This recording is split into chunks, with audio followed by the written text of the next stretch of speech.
In order to be chosen, you got to be, tapped into an energy of purpose, because when you're talking about, the so-called Elohim, Anunnaki, or whatever you want to call it, you're no use for them, right?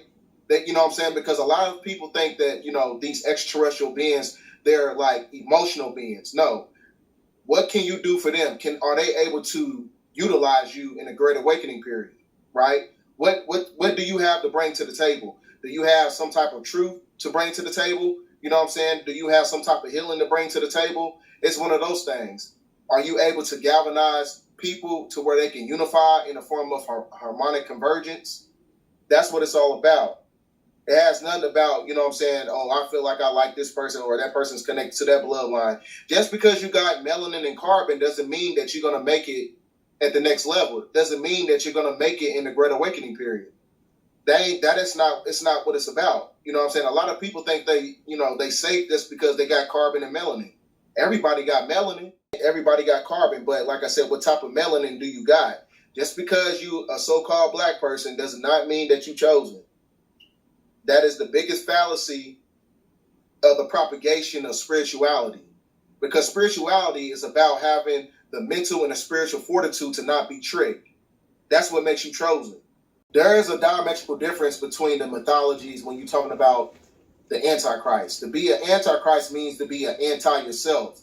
Because anti-yourself meaning that you need external stimulation by way of the material plane, the physical world, that's connected to the Piscean age, right?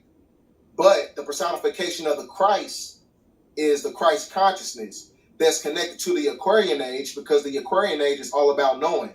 Because when you know, you ain't got to believe a goddamn thing, because you know intuitively by way of the spiritual energy that's shifting the planet, right? So when these fractions of light hit the magnetites and the dendrites in the brain, which is the 144,000 crystals that ties the frequency of the soul and the mind together to where you become a whole brain thinker, right? That activates the hypothalamus gland, which is the master gland that activates the spiritual eye. That is the Christ consciousness. So anytime that you anti-yourself and you believe anything outside of yourself, you are the Antichrist. So you're going to have a lot of people believing in the government.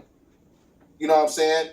That's what's going to make them an Antichrist. A lot of people going to believe these celebrities. That's what's going to be their Antichrist. A lot of people believe in Jesus, believe in Allah, everything that's connected to the material plane. That's what makes you an Antichrist, because you anti-yourself. You're here to save yourself. Ain't nobody going to save your ass. That's what makes you an Antichrist.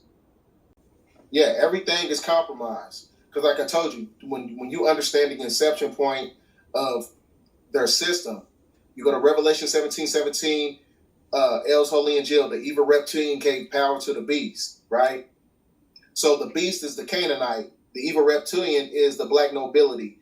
Those are the cherubim. Those are the cherubim, the 200 fallen angels, the Nephilim. When you break down the etymology of the word Nephilim, you get Nephala in ancient Hebrew. So those fallen angels gave the power to the Babylonian beast system.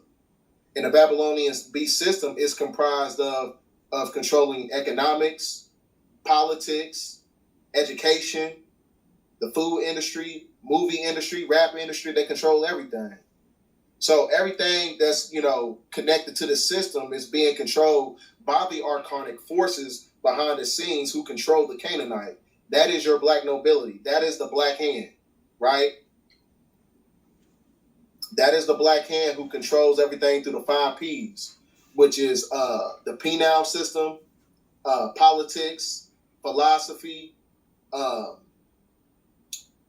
patriarchy, and I think the other one is polytheism, right? Best way to break the matrix is to deviate from the old system. And when I mean deviating from the old system, like I said, no longer be in the age of belief. Because like I said, the age of Aquarius is all about the age of knowing. So that's how you deviate from it. That's how you break free from the mental simulation. Because the simulation in itself was connected to a fallacy, deception. Deception is belief, because you believe their lies under history. History is all told backwards, because you're living in a Luciferian society. So the best way, as far as like breaking free from the matrix, do your shadow work and mentally break free from the system. That's how you do it. Start participating in the elections. You know what I'm saying?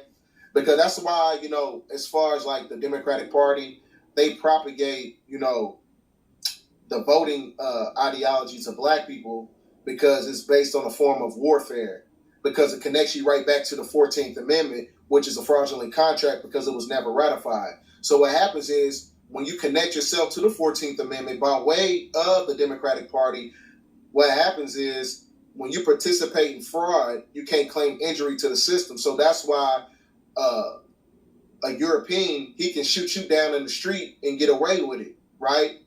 To where there's no restitution or justice, right? And that's another thing that they're going to try to do with these elections. They're going to give off this perception and this ideology of reparations. Don't fall for it, because that's a form of technology. Because when you fall for the reparations ideology, and when you fall for it, it connects you right back to the 14th Amendment, right? Which gives them extension on the corporation in itself. You see what I'm saying? Because they know that the end of the deep state shadow government, they know that the end of their system was connected to the Piscean age, patriarchy. Now we in a republic, because you don't have United States citizens in a republic. Now, you got to understand the delineation between the United States of America and the United States for America. The United States of America denotes ownership of a people. Who's that ownership of? Your so-called blacks that's connected to the 14th Amendment. Now, the United States for America is under a republic that's galvanized by the people. The people are the ones who's supposed to be picking these politicians and all these leaders and things of that nature, right? So the United States of America controls the United States citizens, right? Meaning that you don't have any privileges.